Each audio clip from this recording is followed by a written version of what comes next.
Hello and welcome back to the latest episode of the Master None podcast. Coming to you live from a thunderous Galway. Not thunder in Balnado. Must be God's country down there. Is that right, Westy? It is. Truly, it is a paradise. Paradise. We have a pennies. Yeah. Were you lined up at 3 in the morning? What was the queue? I wasn't behold. How embarrassing is that?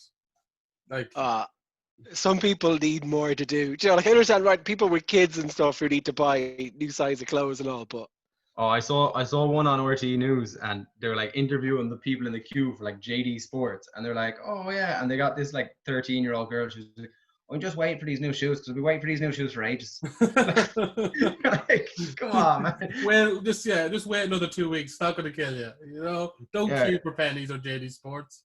What will you do? I overheard someone as well, and I know it is actually a legitimate question now, but it took me aback. Just kind of, I was behind someone in the queue for Aldi, and the security guard was walking up along, and this woman just goes, "Sorry, do you take cash here?" And I was like, "Oh yeah, no, sorry, that makes sense because some places are contactless." Yeah. It was so odd to hear. I was like, "This is the weird tender world we live in." Yeah, but exactly. Yeah, but more importantly, boys, rugby's back. Woohoo! Super Rugby Aotearoa. How is my pronunciation? Not bad, right? Good pronunciation. Not bad. I would have sworn you were a Kiwi for a second. I know, right? Also, yeah, I'm a much lighter Kiwi. Got the head shaved. Feeling lighter. Feeling more aerodynamic. I feel like I could run 100 meters. I'm still going with the hat collection technique. Yeah, exactly. As you can see from these little, like the overgrowth over here, it's getting a bit filed under the hat. Oh, yeah, exactly. What secrets did that hat contain? That's what I want to know. But back Saturday morning, kickoff was 8 o'clock. Me and Westy got up. Sam, no show. Slept in. No show in the WhatsApp group. I was up for most of the second half, and then I rewatched it at 10. But or 11. But I was planning on getting up. I usually am very good at getting up for games, no matter what time they are. But I had a few too many drinks, and before I knew it, it was 3:30, 4:30 in the morning, and I was kind of thinking to myself, there's no way I'm going to be able to get up for this. But I got up for the second half, and then I rewatched it, and it was so good to be able to watch rugby on a Saturday morning. It was like cartoons as a child. It was a series. Watching it like. I'd say Wesley was like Christmas Eve in the West household. Oh yeah, I mean, I don't think I've been that excited for Christmas in years. Like, sort of getting into bed, and I was like, "Geez, how am I going to get to sleep now?" Yeah. It reminded me, and I know it's because it's completely out of the blue. We haven't had any rugby in ages, but it reminded me of like those tournaments, like the World Cups that are on, say, in Australia or New Zealand. You have to get up at odd times to watch them. It reminded me of that sort of feeling. I was like, it was almost like tournament rugby. I was like, oh yeah, get up really early, watch some mad rugby that's definitely going to be all over the shop because they haven't trained enough together, because they're back like no pre-season. They're just straight into it. Like it was great. It was really exciting kind of to feel that. I know when you get into the middle of a season, like a Pro 14 season, sometimes almost the rugby can get tedious. Like I love going, but sometimes like I really don't want to watch Connacht Scarlets in the middle of like December on the coldest night ever. But this was just so different to that. This was just it's different vibe. Super, yeah. But Saturday morning, got up, started watching the pre-game, whatever that. Westy, we were watching. I had Sky Go. You were watching the stream, but the two pre-game analysts. They were just like, it was so obvious that everyone was just happy that rugby was back because they were just like having a laugh. Even like the host was, just kind of not taking the mick, but joking around. It was great. Like the vibe was great straight off the bat. And then the whole country of New Zealand like flexed on the world with their COVID, the way they dealt with COVID. It was amazing. They did this like little pre-game video, like, they run, and it was just basically how like well they dealt with COVID, which like, they were absolutely fantastic. Was it 19 deaths in total in the country? 22, I think, was it? I thought it said 19, but like still. Cases and well over 2. Like not even 0 deaths, 0 new cases. Like it's completely eradicated. Yeah, like we have the same population as them, and we have nearly 2,000 deaths. Like it's incredible how they've dealt with it. Like they weren't even. I don't know if they were advised or not, but like no face masks in the crowd, no social distance. Like no, nothing. They've been back. Fully back. Life was normal again. No case. Apart from an almost sellout Super Rugby match. I mean, that never happens. I was going to say, it was amazing to see full state, like just to see an atmosphere. You know what I mean? It was just incredible. Obviously, first game was Highlanders Chiefs, obviously. Wesley, what were you expecting going into it? Would Chiefs kind of favourites in your eyes, or what did you expect? Yeah, I had Chiefs kind of. I did think it was going to be a bit of a close one. Chiefs under Gatlin have been good, not great. I think their last game they lost to the Hurricanes before everything closed down. Yeah. And they've had a few. I think they beat the Crusaders though. So I mean, like they were kind of up and down a bit under Gatland. I was kind of unsure how the break would do them, but I still thought. I mean, I was backing Chiefs. I thought Chiefs were going to win. I thought it was going to be safe enough. But crikey, I never thought it was going to be that close. I never thought a game would end like that. I know. The ending was spectacular, but going into it, like you would have had, like Wesley said, Chiefs kind of as favourites. But then with this puts a whole new slant on it. Like Super Rugby, we're kind of used to when I watched it in the past. Like I haven't watched it now in the last year or two because it gets quite hard to follow. But I was an avid supporter of it when I was kind of semi-employed or if I worked an evening job, and when I was a student I used to love it. But you got into these phases of just knowing who was going to beat who, because depending on like if a South African team was touring somewhere, they're fairly dead certain to not win it, and it gets like that. But this is just one-off kind of tournament rugby with no preseason and a whole host of changes. So it was, and like even with the rule changes, it was making it very hard to call. I think this is going to be an extremely tight tournament, which is going to make the spectacle brilliant and make it really good to watch. Yeah, definitely. And it was great to see some faces back as well. Like we'll get into the Sunday game as well, but like I think Twitter went mad with Damien McKenzie. Yeah. As the designated kicker, Mark as he goes to just things he didn't even realize. Again, as same as Sam, I would watch the odd game if it was conveniently timed. Maybe watch a couple of highlights on YouTube. Went on, but we wouldn't be necessarily an avid follower of it. But yeah, no. I mean, like what games to start with? Yeah, it lived up to the Super Rugby as well. Like one thing, the reason a lot of us started watching Super Rugby when we were in our late teens, early 20s was because it's a more exciting sport to watch. It's only watching 50 players play sevens. Like the scores are always high score, defense is always a bit waning, and that does more exciting game. I know there's like Northern Hemisphere tourists talking about terrible defense or thing, but it's a more exciting game to watch. It should be the showcase of what you're trying to sell. If you are trying to sell the sport further afield, the way that they supposedly are now, like World Rugby, are trying to globalize the sport a bit more, and that's a better spectacle to watch. Like it's a more exciting sport to watch in the crowds, and it was like that. It was like seeing that again, which is great. There was a few handling errors, but open play made it really, really enjoyable. Like I read a stat there: 3 of the 4 teams got 3 tries the weekend. Like that 3 of 4 teams that played all scored 3 tries. It was 2 high-scoring games.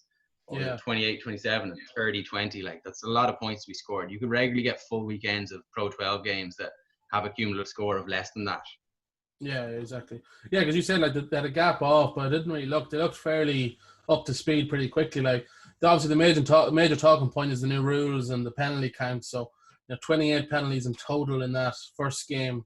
Well, I think someone said the play was only like 10 or 12. 61 penalties between the 2 games. Yeah, that's a high amount of penalties. The Gatland, after saying that we still have to be very careful, we still want teams to be confident to play. He was saying that if that amount of penalties continues, there'll be less playing in their own half because teams will be too worried about turning the ball over in kickable positions. So he said that it might increase kicking that happens, which could happen. Like if the penalty count doesn't drop, teams won't want to risk it too much. It's a fine balance you kind of need. I like the idea of using the ruck a lot more. Maybe the New Zealand that the ruck is to be policed a bit better. They've notoriously. This is the thing. Like, I disagree with Gallon. I think they refereed it well, and I think the players have to adjust. Do you know what I mean? Like, just because the referee calls it, if it's a penalty, it's a penalty. Do you know what I mean? The players should. Yeah, no, I agree. Better. I agree mostly. I just think that it is something that like there can be times when ref games strictly, and it gets in the way where like you do hear regularly like just let the game flow a bit more. There's things that happen that if you were to call every infringement on a rugby pitch, you wouldn't get anything done. Yeah, I know. So many intricate little rules. A lot of the answer there, I mean, there's an answer halfway there. Like, okay, I think it did happen. Now, actually, I think there was more penalties in the second game. But, there was. Like, the referee did seem to advantage a bit more. I actually thought there was less up until the last kind of 20 minutes when the penalties really started to stack up. But no, I mean it's right, and I think this is unfortunately where Crusaders, who are probably the best team anyway, 3 years in a row they're champions, they now have that extra month to see and train for those, or that extra week rather, to train via those rules. I mean, I'd say like obviously they all knew this for the last 2 weeks, Yeah. but It's they so probably funny. didn't realize the extent of it. Whereas now Crusaders So- have a kind of buffer. It's so funny to look at the new rules, 'cause some of them are very interesting, and some of them, like, I like the dropouts from the held up ball. I think that that's a great rule anyway. Like, I think that that adds a little more excitement, because it's not like rugby league, where in rugby league you want to just get it as far down the pitch as possible because you want to clear the lines. They only have 4. In rugby union, if you're doing that dropout, you can put contestables up because it's less risky, which I think is a great rule. But the what's it called, the rucking, the policing the breakdown a bit more, Yeah. was like, that's not a change in the rules. They've just stated that I they're know, going to start yeah. policing the breakdown a bit. They didn't even try and sugarcoat it either. Just kind of, even said on the screen, it said like just police the breakdown. It's like the rules have always been there. It's just they haven't really bothered with it. Richie McCall going, oh, I'm so glad I got out when I did. Yeah, but I tweeted that as like Pocock in these kind of rules, you'd have 20 turnovers a game. It seems like once you have a grip on the ball, they blow up much quicker now. You know, it used to be kind of like they'd have to wait a couple of seconds and you'd have to like physically try and like rip the ball. Now it seems to be once you got your hands on the ball, like 2 seconds he's blowing the whistle. It seems to be a lot quicker. I don't know if did you notice that? Definitely. There was one point where he said, like, because I know they brought it down from 5 seconds to 3 seconds, but there was one point where he said use it and then blew the whistle, like, hadn't even finished it. He was like, use it. Yeah. It was great to see that, because sometimes it kills me watching, like, use it, and then you see your scrum half lining up a box kick for about 20 minutes, and it's like you're supposed to have 5 seconds when he says that, and it's just it can be absolutely killer. So yeah, I think the Chiefs kind of suffered from it a bit because like I think they had like 1 or 2% more possession, but they just didn't seem to be able to get the space with it. I think Highlanders' defense really effectively kind of shut them down. They were quick up off the line, and like Chiefs just couldn't create anything with the ball that they had. yeah. And they were, as I said, a lot of penalties were forced from the breakdown. That's probably New Zealand teams probably aren't used to that level of police and making that ball a bit slower, giving defense maybe a bit more time. Yeah. Exactly. Yeah, how many tries did Chiefs get? Chiefs only got the 2 tries. They were the only team to not score 3, was it? I'm looking at it. Yeah, Chiefs got 2 tries. They got Sean Wananu. Brown. My pronunciation. This is one thing. Like, I'll be so let down. Westy. Wainui and Lear. Yeah, so they got the 2 tries conversions from Damien McKenzie, penalty from McKenzie, drop goals. McKenzie had a game really, like, it's. But he did and he didn't though. I Something feel like he definitely scored a lot of points, but I don't know. I like open play. I didn't exactly think he was excellent. Spurs missing that Damien McKenzie match. Yeah, oh yeah, absolutely. But I don't think Chiefs were. I don't think Chiefs were that impressive, and I don't think really they, they deserved the. What's called the. I don't think they deserved the game at all. Like, they were ahead with 2 minutes to go, and like it would have been a bit of an injustice. I think that they were a lot closer than they should have. But yeah, Highlanders played a great game. Like Westy said, the Chiefs' attack never really got going, and Highlanders just shut them down so well. I thought it was really nice to see. I thought Highlanders were very good, and I know in the past that they've been a kind of bit of a joke team, not like bad, but just like of the New Zealand rugby teams. If you were to rank them in order, if you with barely any knowledge of the Super Rugby were to rank them in order of like best to worst, they would never come up top for anyone or near the top. They would usually be the bottom ranked team from Super Rugby, the New Zealand teams. Yeah, I thought just on the referee, I thought the referee was pretty good. Like, I thought he communicated well. We were on the WhatsApp. We complimented him with Mackenzie's pass for the try for the Chiefs. He didn't have to go upstairs. He just caught. He was happy with the 2 touch judges. They said they thought it was good, and he just gave it. There was no messing around.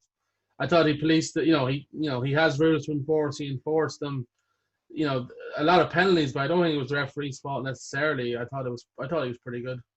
Yeah, I think the players and I think even the fans, I think it was like announced before the game. It was like, look, there's gonna be a lot more penalties. Like, it's just gonna happen. Like, we're enforcing these rules at the breakdown. They need to be abided by. It's not gonna be. It's not the referee's fault. Yeah, it's not. He called it as he was supposed to. Yeah, he's not committing the foul, the crimes.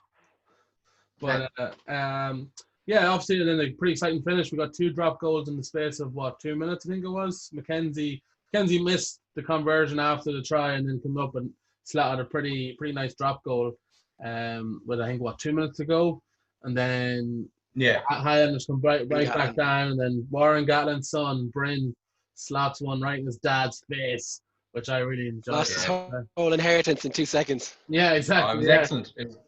I saw a thing. I haven't fact checked this, but I saw a thing on Instagram earlier that apparently that was the 13th of June. Apparently on the 13th of June, he scored the drop goal to beat the Lions when Gatlin was Lions coach in whatever. I can't remember what team he was playing with at the time. It wasn't Highlanders then. It was whatever county's team it was, or midweek team. But he apparently scored that as well. So I thought that was interesting little fact. It was lovely to see him score that, and it was lovely to hear. He was kind of joking afterwards and saying, "Oh, he was at dinner with his dad, and he didn't tell his dad that he was going to be picked for the team because he didn't know until last minute. He was only he brought in who got injured that he was brought in.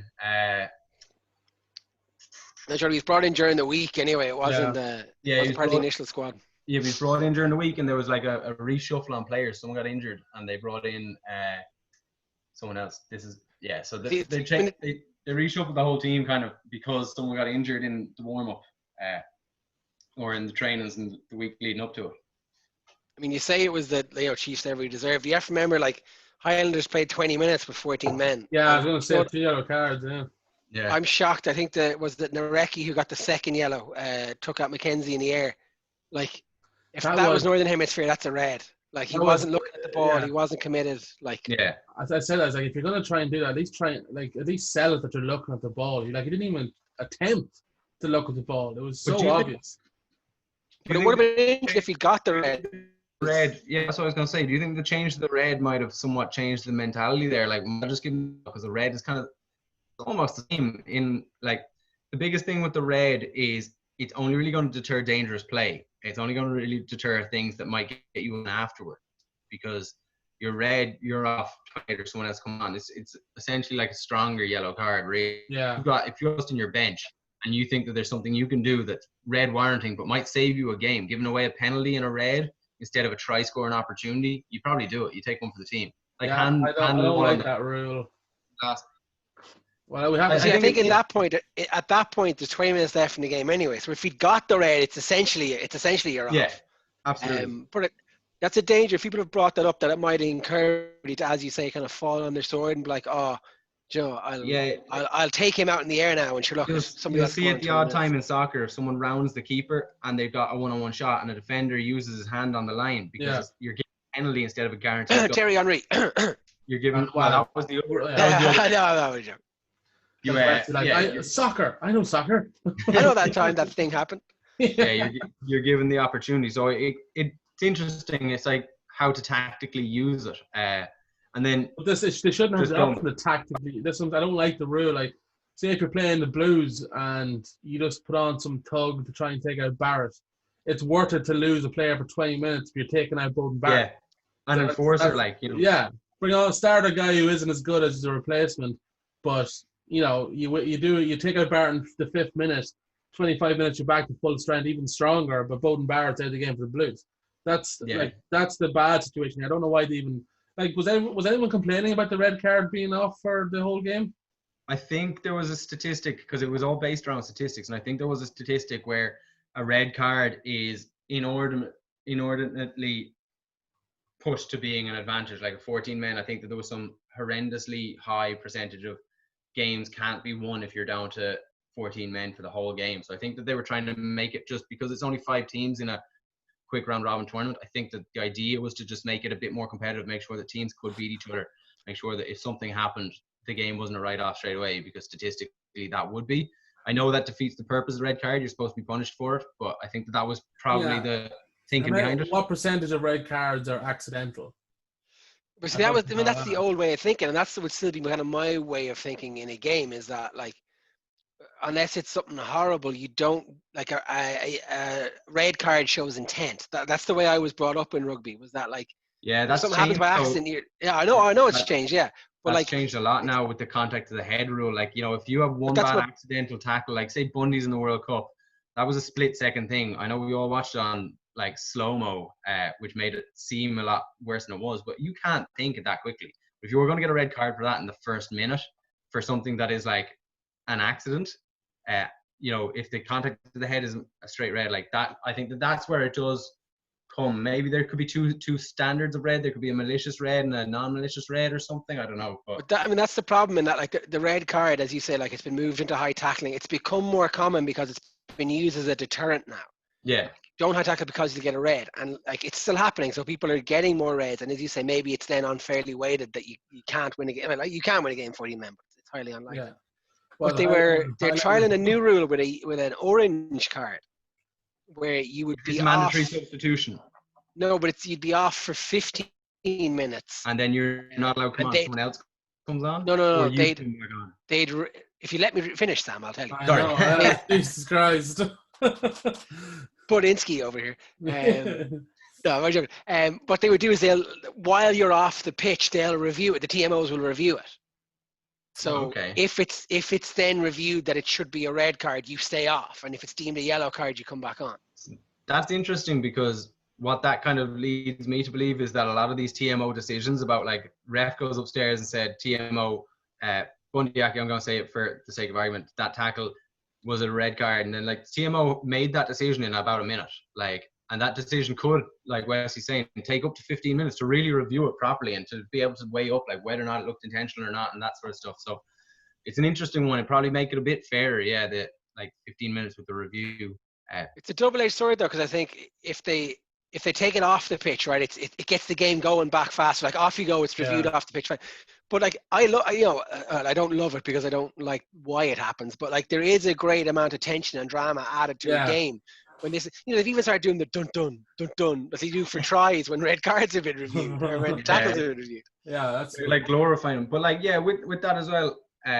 Say with the orange card, if come the end of the 15 minutes, turns out there was like no foul play, you'd be like, I've just been sitting here for 15 minutes, you were reviewing it, and like my team has been down to 14 men for 15 minutes. But the positive side is you get to come back on now. You're not but you're 15 minutes with 14 doesn't have men. to take. I think though it wouldn't have to, if they make a decision in 6 minutes that it's not, you can come back on after the 6 minutes. Like, you can still get a yellow card. You can still be like, oh, that's a yellow card, off you go. But if they think it's a red, they give you an orange instead, and it's reviewed. Yeah, I'd rather that than the current. I don't like what they're doing now with this, and I hope it's just for this. I hope they don't actually. I don't see why you would need to do that personally. What about the idea of like an NFL challenge flag for the coaches? So no, I don't challenge 3 ref decisions for like red card decisions. You could challenge it. You have 2 challenges, and then like the third one guaranteed red. But I wouldn't mind that kind of like well, I don't watch American football, but I do watch a bit of tennis, and in the tennis you have a. So posh. You have the 3 challenges or whatever, and if it's reviewed and you're right, you keep your challenge. Yeah, but then people are going to say it's going to slow down the game. Well, that would only be something you could do with if someone gets a red, you use a challenge, it becomes an orange maybe, and that's the way you know. Yeah, well, just reds. Yeah. You don't want to be like. No, you wouldn't be challenging every decision. I was just talking about reds because they're changing the red card rule, because no one until this point really had an issue with any red card. Like getting a red card, the issues have all started arising since they started, like Westy said, giving it more as a deterrent to stop high tackles and stop dangerous play. Like, contact to the head used to be like, oh, it was accidental, or if you smashed him in the head, it was clearly a red card. But like now, it's any contact with the head is punishable. Like, even if it's like bang off the chest and goes up and stuff. So only since then really that red cards have become a thing of debate. Like, there was no problem with red cards 4 years ago. I never used to be like, oh, they should have a new rule for red cards or anything. Like, that's only just come up really. Yeah, I never heard of it. I was watching. So after it's like the whole no rugby thing has been like a drought. Like I've kind of been reluctant to watch too much old games because there's been no rugby on. But the floodgates open. I spent 3 hours watching World Cup highlights on Saturday after the Super Rugby. I think it was Russia Japan, or it might have been Russia Samoa, but it was one hit where it was basically a high tackle, but the Russian lad went like chest to shoulder. Yeah. And it was deemed a penalty, and it was like, it was chest to shoulder, it was fine. But I was like, geez, if that was a higher profile game, or if that was even now, I was like, that could have been a yellow or a red, and it was like, to me, it was nothing. I mean, it was a bit of a penalty because he was high, but it was no foul play in it. Like, it was. But just that's the problem. To shoulder. Yeah, you want to get with the referees as well, that it's the same, and it's not, unfortunately, like you said, like it depends a lot of times who's playing, what players are actually playing. like, yeah, as you said, some things might fly in that game where they wouldn't fly in Australia, New Zealand game. So, you need to find that consistency. Like, every game is just refereed the same. It should be simple to do, but obviously you bring in the human factor of, again, yeah, like, you also bring in the nation factor. Like, we talked about this during the World Cup on this podcast, and we've talked about how, like, it's the only sport in the world where, like, refs have styles. Like, I was trying to explain it to my girlfriend, and she was like, "What do you mean, like, he refs the scrum a certain way?" It's like, surely the scrum is ref. Like, there's rules. And I think it's the only game in the world, really, that I know of with that ambiguity between refs as well. So maybe, like, these sort of things, bringing in more rules that, like, we're going to be stricter on the breakdown. The rules were already there, but you have to be strict on it. Maybe that's their way of clamping down on that ambiguity between refs. Because you read about in players' autobiographies after they retired all the time about how they liked certain refs because of the way they ref the ruck, or how they left you to do it, or if they talk to you. So, like, maybe they're trying to clamp down on that and try and just kind of standardize the refs, even if it's just inside the leagues, not even worldwide, but just, if it's Super Rugby, this is how all the refs are going to ref it. Yeah, I think so. But a few standout players from the game, first game anyway. I thought Parry Parkinson was pretty good, which immediately I think of, like, Nando's when I hear Parry. Parry. Generally, there's, like, a nickname going around, like Parry, Miles, Parkinson. I don't know. But I thought Aaron Smith was brilliant. I really like Aaron Smith, like, as a player. I just think he's fantastic. Like, as a leader, you can always hear him. He's always screaming at boys, just, like, screaming at them. Organizes, like, everything. He was even the first try they scored. He threw a pass to I think it was a 13 or 12. I can't remember. But Iman came on a brilliant line, and he, like, bet two defenders from the line, popped it off to the actual try score. But Smith was straight over to the guy who ran the amazing line. You know what I mean? He wasn't straight over to the try scorer because he knows that line created the try. I really like that stuff. I think he's a brilliant player. I love Aaron Smith, and like you were saying, like, congratulating those line runners. This is one thing I was going to mention earlier before we kind of got into the crux of the game is New Zealanders just have a different attitude to rugby. Like, they appreciate so much more about rugby than anyone else you listen to. Like, the commentators after the games, the Hurricane games, and before the game and the Highlanders games, they're excited about rugby for a whole different reason than we are. They're excited about rugby because it's just, like, their thing, that it's all encompassing. And even then, like, you hear the commentators talk about stuff like lines that are being run. They talk about it with so much more appreciation. Like, our commentators like, oh, great line, or, good dummy run or whatever. But those lads really appreciate the intricacies of, like, what everyone is doing and how everything comes together to make good rugby. Like, and Smith encompasses that in, like, those moments you talk about. And I just think that the way that New Zealand players all seem to play is they all seem to have an appreciation for everyone else in their team. There's no single-mindedness about it. Like, you see every play, every thing. It's like almost like American football. They're all running their lines so hard, even if they're not going to get it, because they know their job is to do that.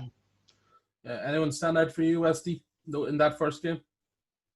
No, when I thought Damien McKenzie had a great game, I think, and someone said it over the last few days, but if Bryn Gatland had missed that drop goal, I think Damien McKenzie would have been man of the match. Like, I think he was brilliant for Chiefs. I think he's one of the few parts of the attack that worked really well. I thought he was good, but I'm just saying, I don't know. I just thought that I was expecting maybe a little bit too much from them, so maybe. I thought Cruden was interesting when he came on, made a bit of a difference. Like, Chiefs started to get kind of more into it. Happy to see Cruden play, actually. Yeah, and but I thought he was, like, kind of made a bit of a difference coming in about about half an hour to go, and Chiefs pushed it up there because, like, they went in fairly behind. They went in quite behind. Was it 22-6 or something at halftime? I don't remember, but 22-16 and before the Highlanders were 22-16 at halftime. Like, so, they were behind a bit, like, and I think that he made a bit of a difference coming into it. So yeah, I think it was Dylan Hunt in the back row for Highlanders was unbelievable. I think he had the highest tackles made and the highest number of turnovers. Definitely want to keep an eye on going forward, I think. Yeah, and of course Sean Wainui, just because it's fun to say. But Wainui. Second game then, I didn't get this. I was away on Saturday night in Connemara, so I didn't get up the next morning to watch this game. Used to did though, so obviously, yeah, like Bowden's first game for the Blues.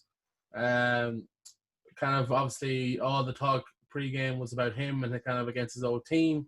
But what did you think, Westy? What did you think of that game? Well, I wasn't going to get up because it was 4:30 a.m. kickoff for us. And ridiculous. I thought on Friday night, I was like, look, I'll get up for the, getting up at 8 o'clock is not getting Yeah. up for a game, really. I was like, I'll get up a bit earlier and I'll watch that. But after how good that game was, I thought, feck it now. Like, I've nothing else to do on Sunday. I went right back to bed afterwards. It whetted your appetite, did it? Yeah, Jesus Christ, am I happy I got up for that game. Like, the first 20 minutes alone were just phenomenal. Like, I think like Bowden Barrett was quietly good. Like, because you have to remember, he hasn't even played since the World Cup. Like, he didn't play the first set of games. This was his first game for the Blues. And he kind of quietly grew into the game. I think he really let your man, is it Aotearoa Black? What was it? What was it? Aotearoa. Or Aotearoa, I don't know. Like, Otearoa, like. You let him run the game, let him do it his way, and Bowden had these amazing lines all day. And this game had two of my favourite moments in rugby of all time. Both involving Bowden Barrett and Dane Coles. Oh, yeah. So good. For Dane Coles' break on the wing, like, it's terrifying that New Zealand have props, front rows, hookers that can run like that. I was saying Cody Taylor. He's quicker even, I would say, isn't he? Like a young Tom McCartney. Yeah, but not far off. Imagine Rory Best out there. Wouldn't be the same. But no, like I'd say Flannery had raced a few wingers now. Yeah, I think he had a bit of pace, and Keith Wood definitely had a bit of pace on the downhill. Oh, he yeah. did. Oh, yeah. But no, it was great. Like, I made a comment during the week about like an interview that was with Bowden Barrett, and he was asked about like his brother playing for the Canes, and he was like, no, he won't be playing. He didn't make the team. Yeah. And he was like, how do you feel about playing your mates? He was like, there's been a bit of text, a bit of slagging. And like I was saying, it was great to see them have personality in interviews. Oh, yeah. After Dane Coles' try at the Hurricanes grabbed Bowden and pulled him into the huddle and started patting his head and stuff. And I just thought, it's like, that is proper kind of, well, I would hope that's proper banter between mates. And there was Barrett takes it very well, in fairness to him. Yeah, he was kind of laughing. There's another bit at the end of the game where like Dane Coles kind of ran in and shoved him, and then like, Bodie runs after and shoves him again. Like, they just don't runs after him, makes a 40-yard dash. Like, it's probably the fastest he ran all game. It's hilarious because he tries to trip Dane Coles. But Dane Coles is just such a unit that like he just kind of shoves him 2 yards. That's all he can do. But I know what you mean with Barrett, because I only watch the highlights, and unfortunately, like most highlights with rugby, they only show the scores. That's it. So it's very hard to get because I've heard from a few people that the Canes were a bit sluggish, and like TJ Paranara never really got into the game, stuff like that. But I didn't get to see that in the highlights. But yeah, they were so. TJ kind of got himself into trouble a bit with the ref. He did that, and he does that a bit. Like, he's mouthy, and it's one of the reasons why I do like him is because he's a bit mouthy. I really like Paranara. Like, I supported the Canes since I was probably about 15 or 16 in terms of my Super Rugby team. Like, they've always been the team that I've looked at and watched and stuff. And it was like, Barrett coming out for the Blues was a bit sort of like, I was like, I love Barrett. Like, I love watching him play. He's an absolute joy to watch. And seeing him play 15 as well, I think that realistically, I do think that that's his best position. Like, I know he fancies himself at 10, but I love the amount of space he gets at 15 and how he kind of second playmakers it. But Pernara was just concentrated a bit too much on being mouthy, and I think that got in the way of play. They were like, Canes never really they played well. The game was brilliant. Both teams scored 3 tries. It was back and forth, but it was they weren't as sharp as they had been coming out of the end of the first set of games or the old season or whatever you want to like. I think that they were referring to it as Super Rugby 1.0 or something. I saw on one of the interviews after the game, it was like on before the break, Super Rugby 1.0. So I think like Canes were on good form in that and was narrowly lost to the Crusaders. So like to see that grow a bit and play to their potential. I think Blues had a good game plan against them, and it ended up being, I'd say, mainly down to the fact that the biggest crowd in Super Rugby like 15 years showed up to support them, and probably see Bowden Barrett that gave them that bit of lift to win it. Yeah, they said the last time that stadium sold out was in 2005, and I think it was Tanu Maga's last game for the Blues. Speaking of Tana Umaga, what about that Blues Waterboy team? Oh my God! Carter Umaga. And isn't your man Carlos Spencer's on the Canes? He's on the Canes coaching ticket as well. That was the water bottle. That was the water boys for that game. Christ above. But that's your break glass in case of emergency. It's like they're on the. It's like. I hope we get to see him at some stage, Carter. But you just see, like, you can imagine them with a piece of paper, like when the ref is like, "Oh, I'm making a sub," and it's like, Dan Carter, Tanu Umaga coming on. They're like, oh, they're not on the subs bench. It's like, I've found more paper lines on the parchment. Yeah. Or they've got like the Velcro trousers. You see them on the side, like whipping them off. Like, fully tucked out. But I know, just to touch on Barrett again, is there like a better like representation of rugby at the moment in the world than Bowden Barrett? Like, seems like an absolute gentleman, unbelievable player. Like, he's young, he's like a good-looking lad. Like, is he like the best representation at the moment in the world for rugby? It's because he came up through the Connacht system. Yeah, exactly. One season with Bucks, was it? One season with Bucks under 10s. No, absolutely. He saw the worst side of rugby. He's like, I better work hard. He's like, oh, I don't ever want to play in the rain again. Fuck this. But no, like if you watch the All or Nothing, the Amazon Prime series that follows the New Zealand, the All Blacks, he comes across as such a good bloke off the pitch. Like, he has, like you said, he had the laugh with his mates, but he plays full on against his mates, and I think that is kind of you get that with a lot of New Zealanders. We spoke about it the other day with like the Manu and Bundyaki, just like kind of giving each other a bit back and forth. And Bundy used to do a Bentio a lot as well, but then after they were just like happy and hugging it out and stuff. And I think that comes, like, a lot of New Zealanders have that. I think they have a really good attitude. They're really nice blokes, and then when they get on the rugby pitch, they're just the ability to be like controlled anger. Like they're not like this fiery, like I have to be smacked in the head and lose my like sense of like stopping myself. They're able to just go and just be strong and angry in every attack and every like tackle and everything, but then also be able to like that Barrett missed a tackle from fullback, which isn't something you want to do. I know it's an absolute bowling ball of a hooker running as fast as possible at you, but technique wasn't great there. That was concussion. Technique wasn't great. He was covering tackle, and he probably never expected to make it. But as a fullback, you will be disappointed at yourself for missing a tackle. But then he had the good nature to kind of give them a laugh and congratulate them a bit when they dragged him in. So at least like he did move Cole. It was a good tackle in the sense it moved Cole's a good 2 or 3 yards to the right.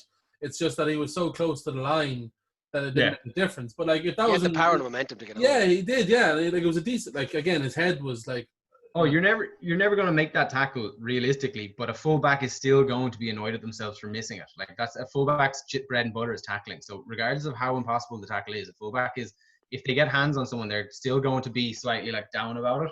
But the fact he was able to get up, and happy for his ex-teammates, but also kind of be like, you know, I'm going to go out now and we're going to win this. So like it's like you said, he's just such a good bloke. He's such a good representation of like what rugby should be and how rugby should be, like how rugby players should play.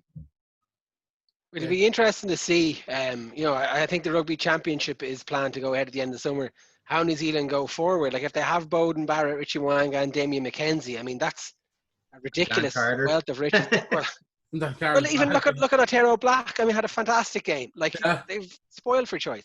Yeah, that was something I read this week. It was like there's a thing like, say Bowden goes between Canes and Blues. Like New Zealand players go between teams at the height of their abilities. So like say we're here at Connacht and we're kind of getting a few cast-offs from Munster that good potential, like Sammy Arnold and stuff. They're great potential, but they're not Munster first team players. But players move between the top level teams in New Zealand, not all the time, but regularly enough that it's not a massive shock. And it's because they want to spread and diversify their best 15 and have 2 excellent 10s at each team and 2 excellent fullbacks at each team and 2 excellent 1s and 2 excellent 2s. So that's how they diversify, and they don't just pool all their resources into one team.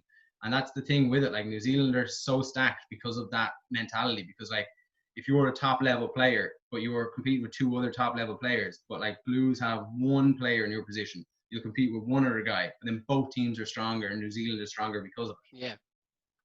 Yeah, true. And it's like I think Joe Schmidt was saying the other day on It's Off the Ball. He was talking about the pooling of the resources. So at the end of every Super Rugby season, they all come in and they're like, the Canes head coach will be like, our line-out was the best, and I'm going to tell you why. And they tell everyone everything, and then everyone goes back, and then it's a job to try and be better again next year.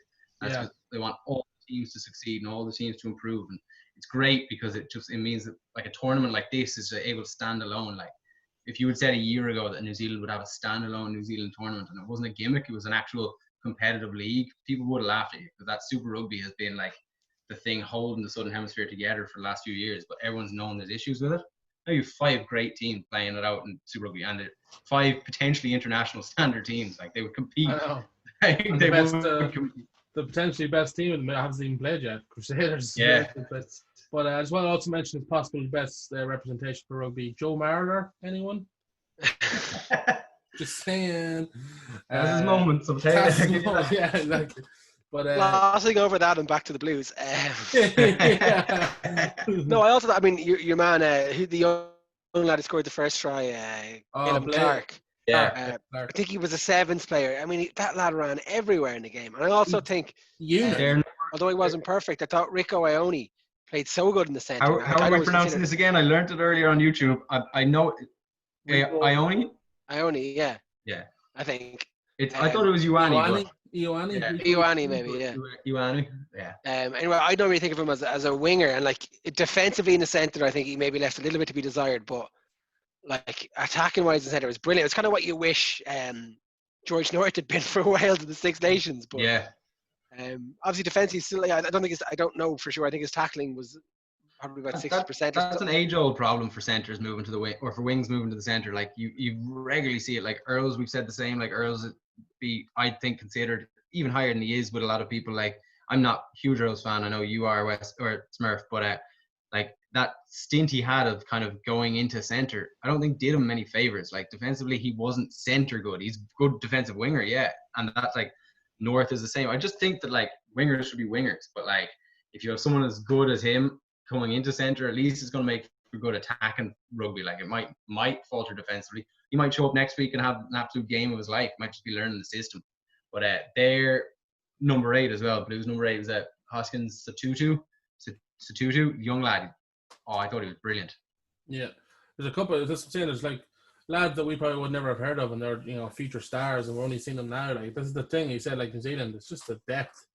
But yeah. How do you guys think of Artie Salvea coming on for the Hurricane? At this point, he wasn't starting, but I don't know when he came on. I think he gave away a couple of penalties. I think you talk about the Cane's been sluggish. I just think Artie Salvea wasn't up to the pace. Yeah. And that's I genuinely think he's one of the best back rows in the world. Like, I think he's a fantastic player. I think by anybody else's standards, he's probably still pretty good. But by his standards, I think he just wasn't. His brother was in the crowd cheering them on as well. I saw Julian's on Instagram. Yeah, well, Julian's been. He left or he was let go by Toulouse Chalon? Remember, there was a big falling out there. He didn't get on well in France. I wouldn't be surprised if you see him back in Super Rugby now in the next couple of weeks. Like, I think that they still are allowed confirmed players for spots. There's still a few. Like, there's still a signing period where they're still allowed to add players to squads. I wouldn't be surprised. He had his Instagram story, him supporting them. So, well, see, I wouldn't be surprised because, I mean, like, New Zealand rugby, like, last few years they've kind of let these guys go. A lot of their big guys go away to Japan on temporary deals and stuff. And I think, they will rightly so use this tournament as a way to get foreign players playing abroad back into Super Rugby system and hopefully make them stay. Yeah, well, money's going to be a big factor in that. Like, I don't know if there's been an increase in money from this or if this is going to increase the revenue or anything, but I know that traditionally playing in New Zealand hasn't been very fruitful unless you're a top level All Black. Like, that's why a lot of them do leave. And so that's why a lot of players, like, you see lining out for Munster or teams in France or teams in Scotland, and they always have, like, under their name, they're like 2-time All Black or 1-time All Black. Like, they don't accumulate 40, 50 caps and then move on. They go after 1 or 2 because they're like, unless I become a top level All Black with the endorsement deals, there's not enough money here for me. Like, so they need to improve that, I think, and that'll come down to revenue streams. Selling out stadiums will help that. People watching it on TV will help that. Only show in town, basically. I think sadly, like they will New Zealand rugby will generate a lot from this tournament, but I don't think it's long term consistent. Yeah. Like, they have full stadiums because people are starved of sport. Yeah. They're going to have massive viewing figures around the world because they say they're the only show in town. Yeah, like the Bundesliga for the last few weeks. Like, everyone was on the Bundesliga in Germany watching it for a few weeks. Like, I was the same. I love jumping on a bandwagon. Like, my jumping legs were there, hopped up on the bandwagon. But now I'm like, Liverpool are on next week, Bundesliga. Get back onto Twitter. Yeah. I was chatting with my brother the other day, and I was saying, we were talking about, like, the globalized rugby calendar, and I was like, well, in a way, I don't really want that because like, despite what I tell my missus all the time, there is such thing as too much rugby. Like, I'm not going to watch 5 or 6. I'm not going to get up at 4:30 to watch a rugby match if there's 3 other games on in reasonable hours. You know, like, so I kind of like the Super Rugby being kind of, after our leagues have ended or kind of starting up. Year on, year off. Southern Hemisphere, Northern Hemisphere. Yeah, maybe. There you go. No money in that, though. Yeah. No money in that. No. Also, I'm going to clip that and send that to your girl from Westy, and you are going to regret that. That's all I want to say. Sometimes Westy's like, there's too much rugby. He's like, oh, I'm just going to go watch rugby in my room. And he's gone, he takes out a little book. He's like hiding behind the TV with the book, like reading. Yeah. Or no, we're going to get a lot of great Harlan Corbins. A few Jack Reachers, We're going to get a picture from Westy on the WhatsApp in a couple of weeks being dragged around shops.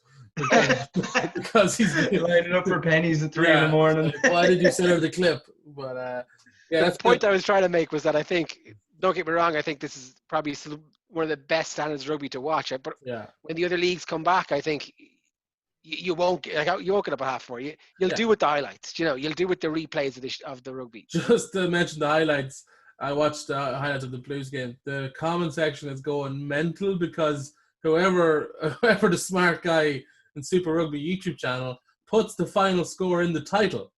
So, all the comments were lads going, what idiot put the dot? Like, I didn't know the result, and now you just spoil it completely.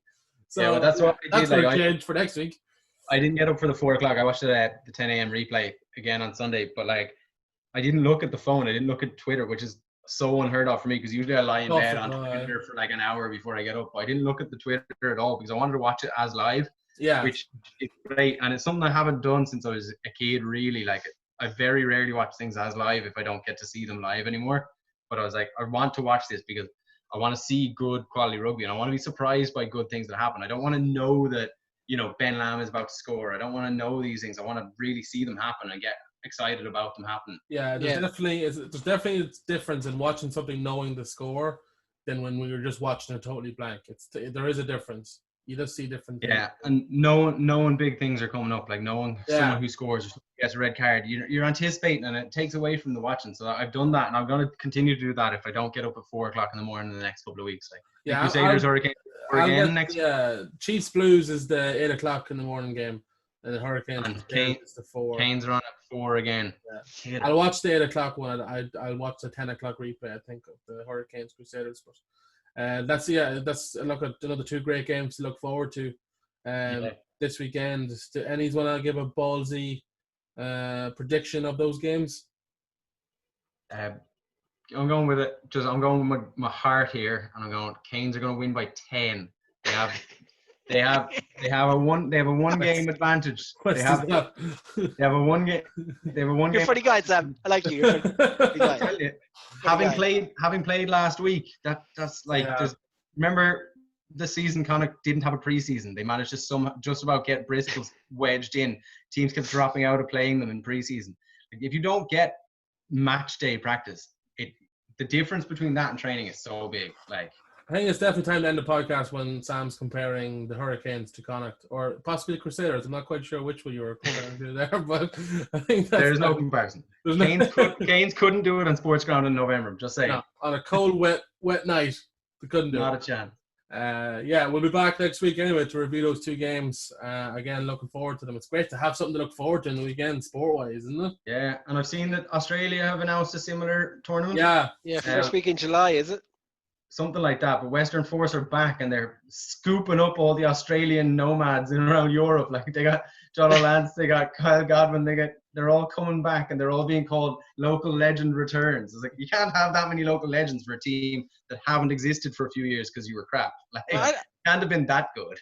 I don't know how they ever got rid of the Western Force. I've always been a Western Force. Well, I mean, again, I don't follow it that much, but like, I've always thought they played good style of rugby. Like, I don't know. I don't understand how the franchise really work in Australia. That they were just disavowed and then kept going playing kind of invitational tours and then rapid rugby and kind of, I don't know, in a weird limbo situation of existing. I think like New Zealand though, in Australia is financially, like, rugby is just almost unfeasible there. Like, it's constantly at a loss, and I think that's what they tried to do is kind of just reduce the amount of fully professional teams that were there. And it's unfortunate that it was Western Force because, like, I don't really have much of a grow for any of the teams in Australia, but Western Force would be one that I would have traditionally looked out for more than Reds. Like I don't really care, but Yeah.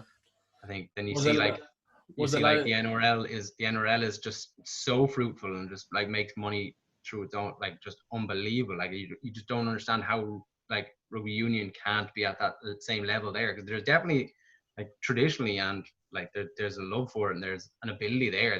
They're a traditional rugby powerhouse, but I don't understand how like financially just isn't working as well as the NRL. I was watching an interview. I can't remember who it was. It might have been Michael Lyon or somebody. About 6 months ago, and he was saying that it's not so much the NRL, because they've always had their catchment. It's the growth in the Australian rules football. Aussie rules It's really killing them. He said that they've kind of traditional rugby play in schools. The Aussie rules team guys have gone in and kind of spread their sport to new markets, and that's kind of now again. Look, I don't have any facts and figures to support this. It's an interview I vaguely remember. But he was saying that that's probably one of their main hurdles now, is that the Aussie football, even though it's always been the most popular, it's expanding into newer areas now. Andy Friend said very similar in an interview when he first got the Connacht job. He kind of called out the IRFU and Leinster about their pooling of good players and their like the academy system. He said that one of the things that the Aussie rules did, which rugby in Australia has started to take on board, is draft system for academies, and you have regionalized academies, and then they draft them out so that everyone is at the same standard. So it stops dominance, which keeps people interested. The problem with dominance is people get bored of it after a while. And Andy Friend had said something similar. So I know maybe if rugby union have taken that on board and started to do something similar to that, Australia will grow again. And tournaments like this, like a lot can be said for a smaller league that people are more invested in. Like people in Australia aren't invested in the Australian team going to Argentina, Japan and South Africa, because they have to get up at ungodly hours and watch it. They don't follow it because the team are away for 3 months. If the team are there and they're playing the same team a few more times than they usually do, but they're playing it at times that you can watch it in the pub with your mates, or you can go and see it regularly, that might keep the interest up and it might actually improve it. Like, you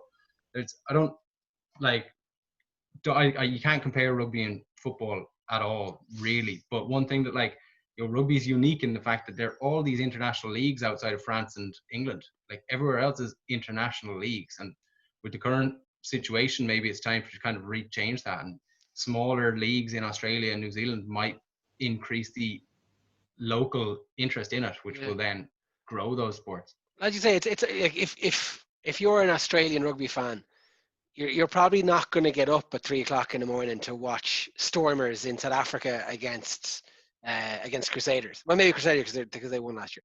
But I think, and again, I could be wrong, but I kind of remember the Super Rugby starting to decline once they split into this conference system and brought in the extra teams. I looked at, I don't think the Kings and the Cheetahs didn't last very long, but they kept in the Sunwolves and the Pumas. And I think back when it was Australia, New Zealand, South Africa, there was a lot more interest. And I think since they started messing with the format of it, they've kind of lost a bit of a following. Yeah, it went from like Super 12 to Super 14, Super 15 to just Super Rugby because they didn't have an exact number. Running out of numbers. If you have 6 Australian teams competing in a league and they play each other 3 times a season instead of once, maybe twice, like that might generate more interest. It means like you said, Westy, if I'm a Red supporter but like Western Force are playing someone else and I don't support them, but I'll go to the pub and watch it because my friends are going to the pub and it's sports that's on TV. But like, you're not going to the pub at 3 a.m. to watch a South African team play a New Zealand team. Like you don't have the interest in that. Like, so you're stumbling it could be good for it. It'd be interesting to see if this is successful, even if they just merge the Anzac the way they're talking about. What happens to those South African teams? I know you were coming up with theories, Westy, and you might let us in on a few of them next week, maybe. But I was going to say we don't have the time for it tonight, I don't think. Next week. I said about 5 or 6 page essay to you guys about the plans for the. So I know it's the way you worded it was brilliant, but we'll fine tune it a bit, and then we'll bring it up next week, maybe. Sure thing. We'll call it quits there, but we'll be back again next week, reviewing the next games. As always, follow me on social media. Always represent Westy, always representing the Connacht, by the way. For anyone listening, he just slapped his Connacht. Read it backwards. It says Connacht. To knock on. There you go. Follow me on Twitter at @none_podcast. Facebook, Instagram is Master of None Podcast. and also subscribe to the YouTube channel. 9 subscribers now, lads. Don't wanna get ahead of myself, but Jeez, I have to get a haircut now if we get over 10, I'd say. yeah, I'm gonna get that YouTube money. I'm only 9,991 subscribers away from that. But right, lads, cheers for joining me, and we'll see you next week. Talk to you later. There.